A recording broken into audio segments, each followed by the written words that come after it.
देवान् साधयामिह देवान् साधयामिह।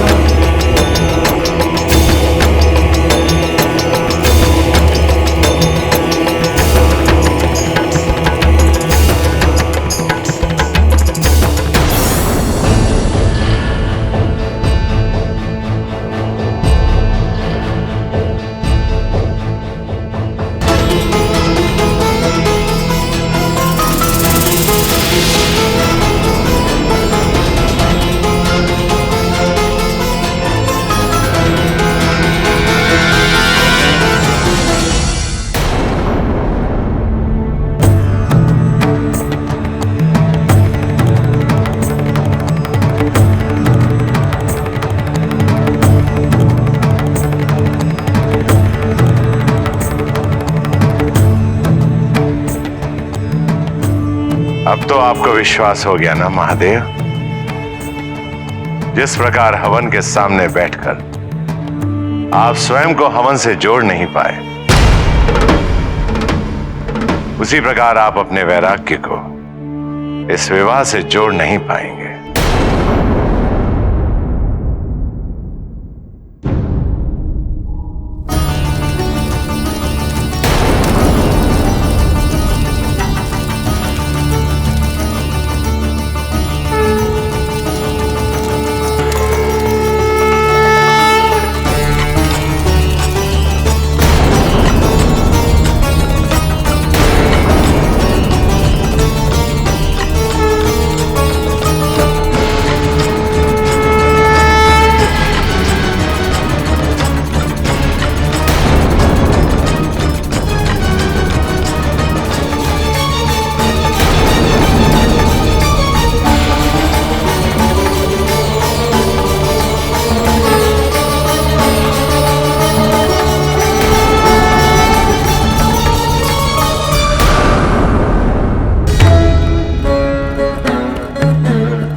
अनंत शिव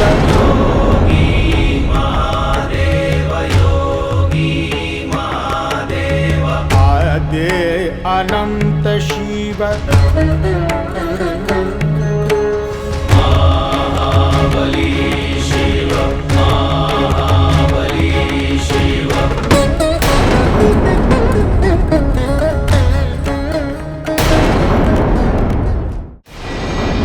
प्रजापति दक्ष, हवन जिनके निमित्त होता है, आप उनको हवन से कैसे वंचित कर सकते हैं?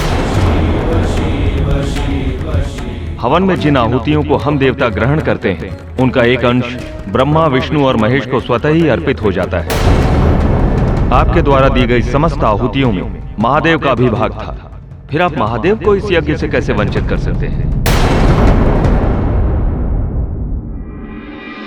हम समस्त देवगण भगवान शिव को उनका हिस्सा समर्पित करने के लिए यहाँ एकत्र हुए हैं। नहीं, ये नहीं हो सकता।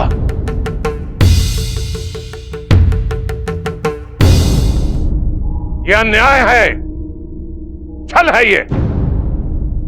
जो आहुति मैंने शिव को दी ही नहीं, उसके भागीदार शिव कैसे हो सकते हैं?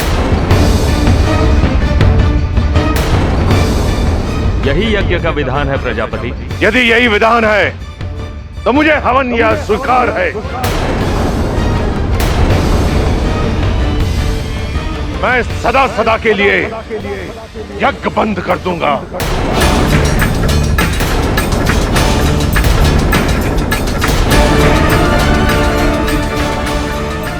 प्रजापति, यदि ऐसा हुआ तो अनर्थ हो जाएगा। सारा संसार देवताओं की कृपा से चलता है। वर्षा होती है, धूप खिलती है, ऋतुएं बदलती है, काल चक्र चलता है। यदि यज्ञ नहीं होंगे तो देवताओं की कृपा कैसे बरसेगी? परिणाम चाहे जो भी हो, परंतु मैं ऐसा यज्ञ कभी नहीं करूंगा जिसकी आहुति मेरी इच्छा के बिना किसी को भी प्राप्त हो। नहीं प्रजापति,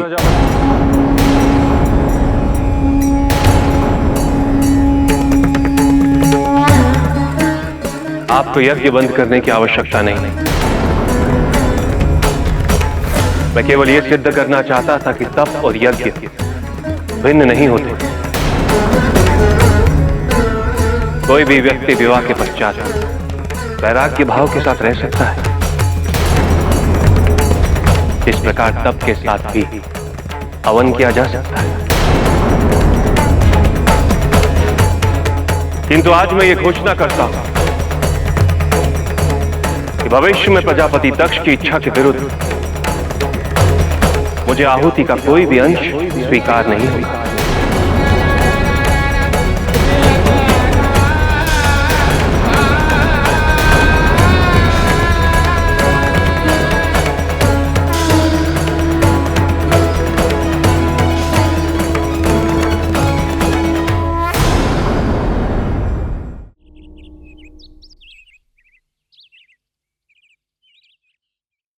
इतना अपमान क्यों सह रहे हैं आप मेरे लिए? और कब तक? क्या आवश्यकता है आपको? न जाने कितने कल बीत गए एक दूसरे के बिना। तुम भटकती रही, मैं भी भटकता रहा। यदि आज मेरा और तुम्हारा मिलन संभव हुआ है तो उसका एकमात्र कारण तुम्हारे पिता ही तो है। उनके घोर तप के माध्यम से तुम्हारा इस रूप में अवतरण हुआ है, केवल मेरे लिए। नहीं तो कौन जाने कितने कल्प और इस एकाकीपन में व्यतीत करने पड़ते।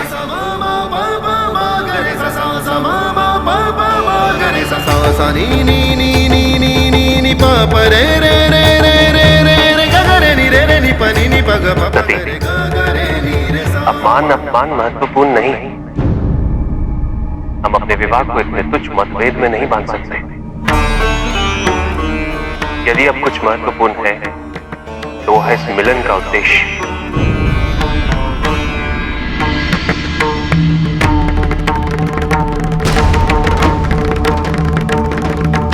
आदिशक्ति और शिव के पुनर्योग का दायित्व।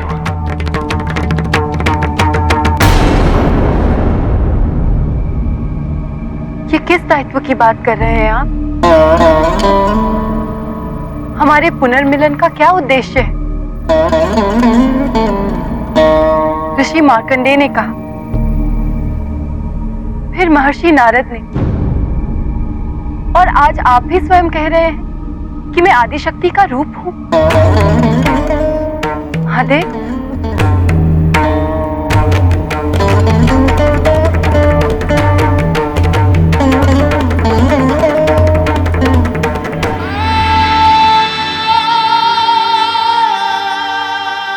यदि ये सत्य है तो मुझे कुछ भी याद क्यों नहीं है? बताइए ना महादेव, कब ज्ञात होगा मुझे ये रहस्य? बताइए ना। कोई रहस्य नहीं है सती।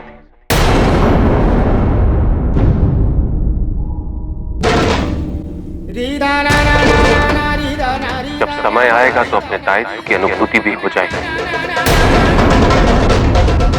और उस